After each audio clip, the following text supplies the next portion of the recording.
For 6 months, she thought the apartment across the street was empty. The building was old, pre-war brick, the kind that had been converted to condos sometime in the 90s and had been going slowly to seed ever since. She'd moved to her apartment in January. Across the street was an identical building, and the unit directly across from her living room window was dark from the day she arrived. No furniture visible through the glass. No lights, ever. Not even the blue flicker of a television in the evenings. Just a dark window across a narrow urban street, staring back at her like a missing tile. She worked late shifts at a hospital, so she was often awake when the rest of her street was not. 2 in the morning was a common hour for her. She'd make tea by the window, decompress from the shift, watch the street below. It was a habit she'd developed in her first apartment, a way of feeling less alone in a city that made loneliness feel architectural. She liked watching the street.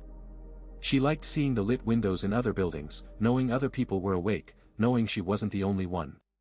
The dark window across from her was simply a fixed point in her view. She stopped seeing it the way you stop seeing familiar things. Then one night in late April she noticed the shape. She was standing at her window with her mug and she saw it. A shape in the dark window across the street. Not lit.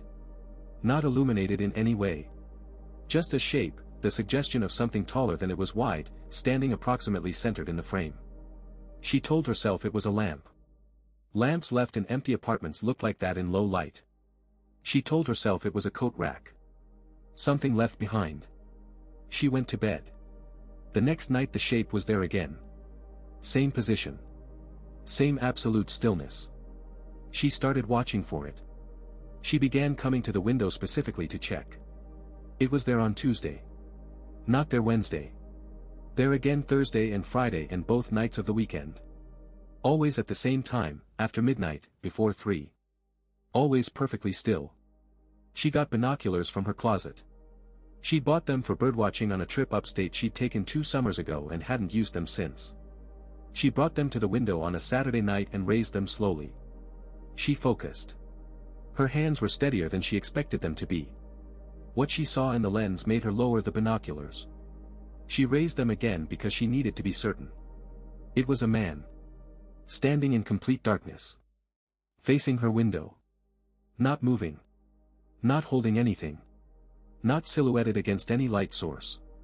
Just standing, in the black interior of that unit, looking across the 12 feet of air that separated their windows. She dropped the binoculars. She stepped away from the window so fast she knocked over her tea on the end table. She did not go back to the window that night.